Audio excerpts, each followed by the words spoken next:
안녕하세요. 홍도원 입시톡 홍도원입니다. 자, 오늘은 수시를 지원할 때 학종과 교과 중에서 나에게 맞는 전형이 무엇인가에 대한 내용입니다. 오늘 방송에 해당되는 대학은요, 숭실대학교 자연계열 모집단입니다.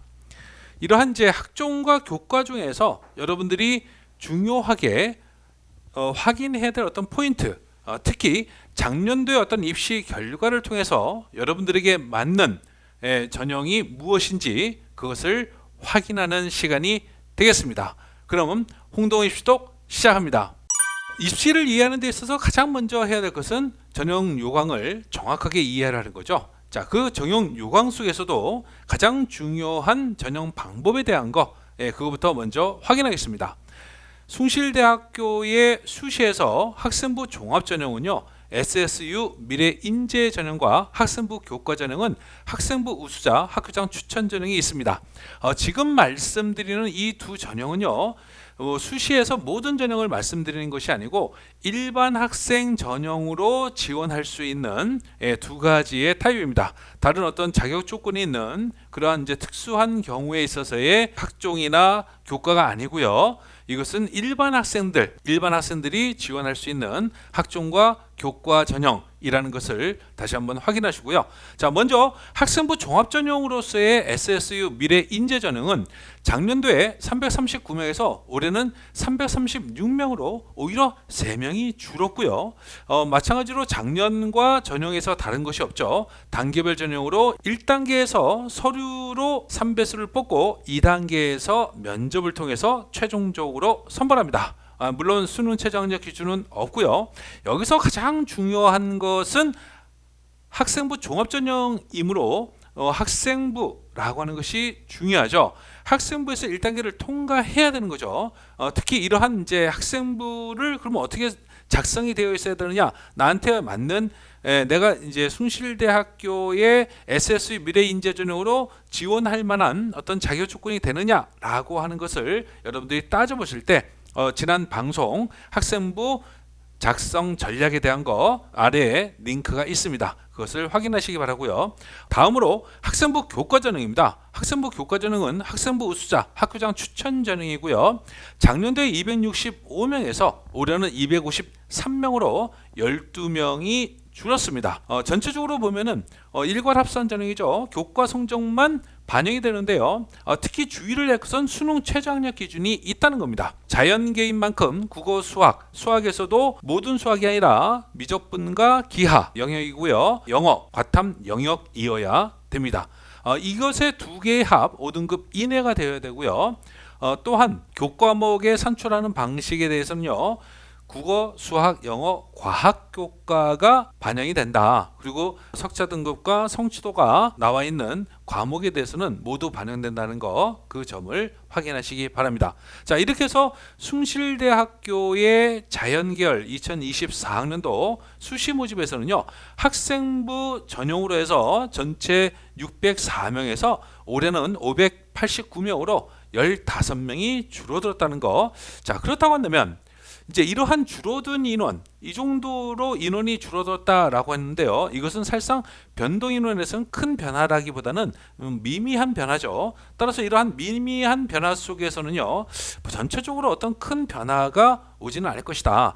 작년도와 유사한 그러한 경향을 따를 수 있는 가능성이 높다라고 판단될 수가 있습니다. 자, 이러한 부분들을 전체적인 어떤 숭실대학교 수시에서 학생부 전형에서는 어떤 큰 변동이라기보다는 어떤 작년과 유사한 그러한 흐름이 지속될 것이다 라고 하는 전체적인 흐름 속에서 그럼 이제 각각의 모집단에서는 어떤 변화가 있는지 확인하는 것이 중요하겠죠.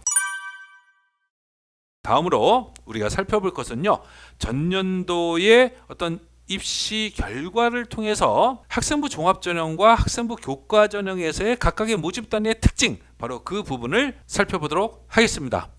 이 내용을 통해서 여러분들이 가지고 있는 학생부에서의 어떤 기록 내용, 그리고 여러분들의 성적을 기준으로 내가 교과가 유리할지 학생부 종합이 유리할지 확인해 보기 바랍니다. 자, 첫 번째 자연과학대학입니다. 자연과학대학에서는요, 수학과, 물리학과, 화학과, 정보통계, 보험, 수리학과, 의생명 시스템 학부가 모집이 되는데요.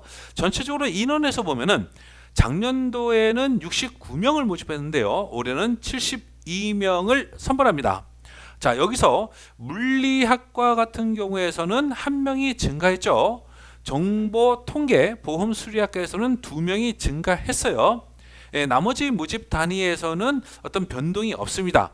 상당히 미미한 그러한 변동이죠. 자, 그런데 학생부 우수자 전형, 즉 학생부 교과 전형에서는요, 오히려 물리학과에서 보면은 2명이 감소했어요. 5명을 모집하던 물리학과가 2명이 감소해서 3명을 선발한다 라고 한다면 사실상 성적에 상당한 영향을 미칠 수가 있겠죠. 바로 그 부분 여러분들 확인하시고요. 자, 두 번째로 경쟁률에서 보신다면 학종 전형인 SSU 미래인재 전형에서는요, 의생명 시스템 학부에서 35.85대 1로 가장 높지만 나머지 모집 단위에서는 학생부 종합 전형의 특성상 그다지 높은 그러한 이제 경쟁률은 아니라는 거죠. 학생부 교과 전형인 학생부 우수자 전형에서는요, 정보 통계 보험 수리학과가 24.86대 1로 가장 높은 경쟁률을 보이고 있습니다.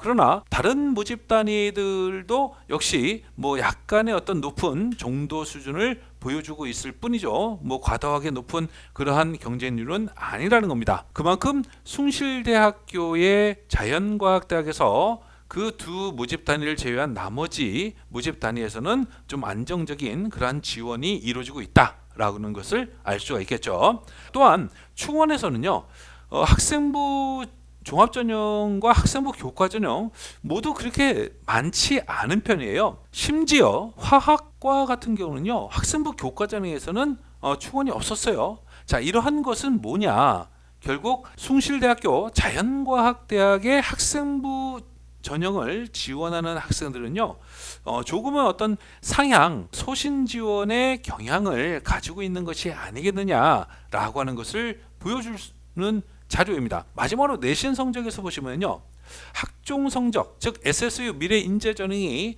2점대로 대체적으로 좀 높은, 상대적으로 높은 편이라는 거죠.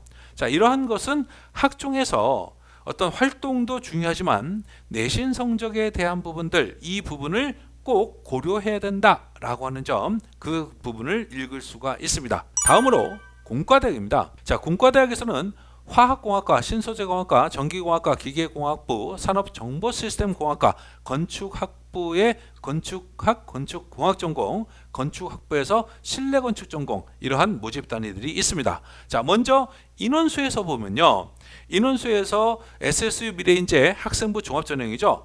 작년도와 올해가 동일합니다. 모집 인원이 동일하다는 거죠. 그러나 교과 전형에서는요, 작년도에 126명 모집에서 올해는 123명으로 3명이 줄어들었습니다. 이 3명 같은 경우는 모두 실내 건축학 전공에서 7명에서 4명으로 줄었다는 거예요. 결국 교과 전형에서의 3명, 즉 7명 모집하던 것이 4명을 모집한다라고 했을 때 성적에 대한 영향이 좀 강하게 나타날 수가 있다는 점이죠. 바로 그 부분을 고려해야 됩니다. 다음으로 경쟁률에서 보면요, 학종에서는 모두 그다지 높지는 않은 편이에요. 자, 학생부 교과 전형에서 보면 산업정보시스템공학과가 17.05대 1로 가장 높은 그러한 경쟁률을 보여주고 있고요. 대체적으로 건축학부 같은 경우에서 좀 높고 나머지 모집 단위에서는 사실상 약간 미미한 높은 정도, 그 정도 수준이겠죠. 자, 이러한 부분들을 보여주고 있고, 이러한 경쟁률이 그다지 높지 않다라고 하는 것은 앞서 자연과학대처럼 숭실대학과 공과대학도 좀 안정적인 어떤 지원, 이런 부분들이 이루어지고 있다라고 하는 것을 우리가 생각해 볼 수가 있습니다. 충원 모집에서 보면요, 학종에서는요 그리 많지 않은 편입니다. 또한 교과 모집에서 보면요, 모집 단위별로 상당히 좀 많은 것을 볼 수가 있어요. 자, 이러한 부분들은요, 앞에서 봤던 우리가 자연과학과 달리 사실상 공과대학에서는 성적 기준으로 좀 상위권 학생들이 하향 안정적으로 지원하는 그러한 추세가 있지 않느냐, 그 부분들을 우리가 확인할 수가 있고요.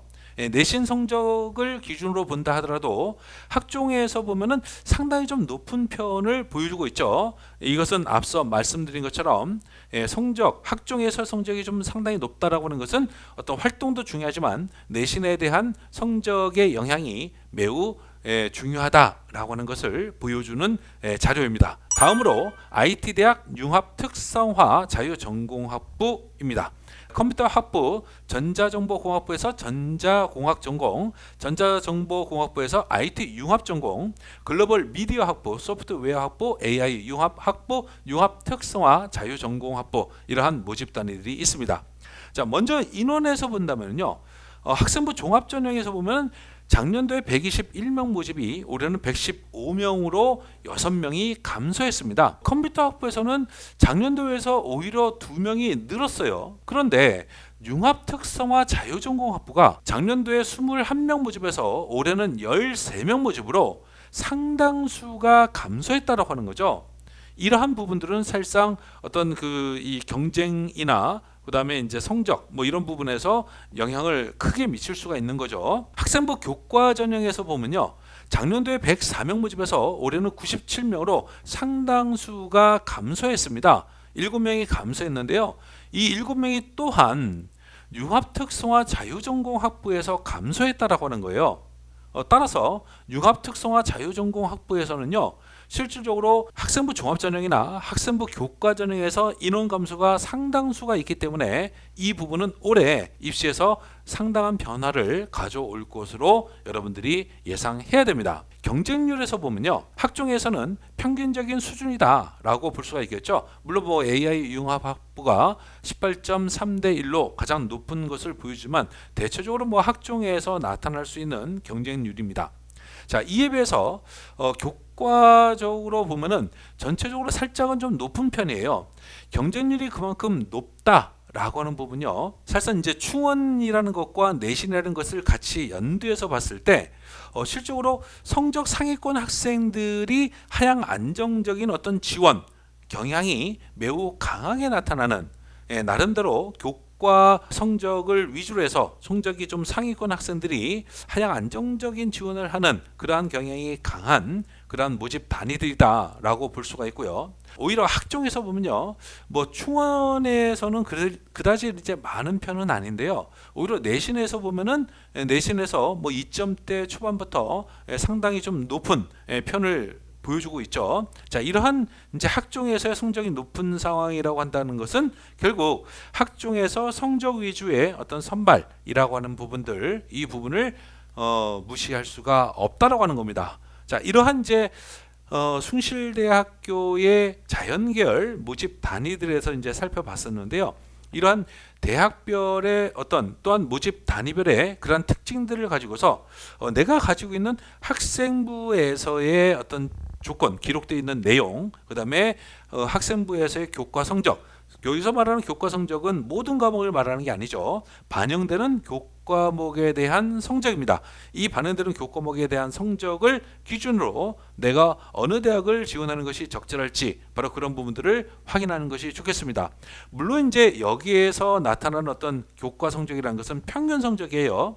학생부 종합전형은 다르겠지만 그래도 학생부 교과전형에서의 숭실대가 가지고 있는 어떤 위치상 커트라인 성적과 평균 성적의 차이가 큰 차이가 날 것이다 라고 생각하는 것은 큰 오산이 될 수가 있습니다. 좀 더 자세한 몇 개 년도의 성적 추이를 좀 살펴보고 지원에 대한 계획을 잡는 것이 좋겠습니다. 자, 본 방송의 자료는요. 대학별 2024년도 전형 안내, 대학별 전년도 입시 결과 발표 자료 등을 토대로 작성하였습니다. 구독과 좋아요를 설정해 두시면 최신 업로드 소식을 빠르게 받을 수 있습니다. 본 방송을 시청하는 모든 수험생 여러분의 수시에서의 합격을 진심으로 기원합니다. 감사합니다.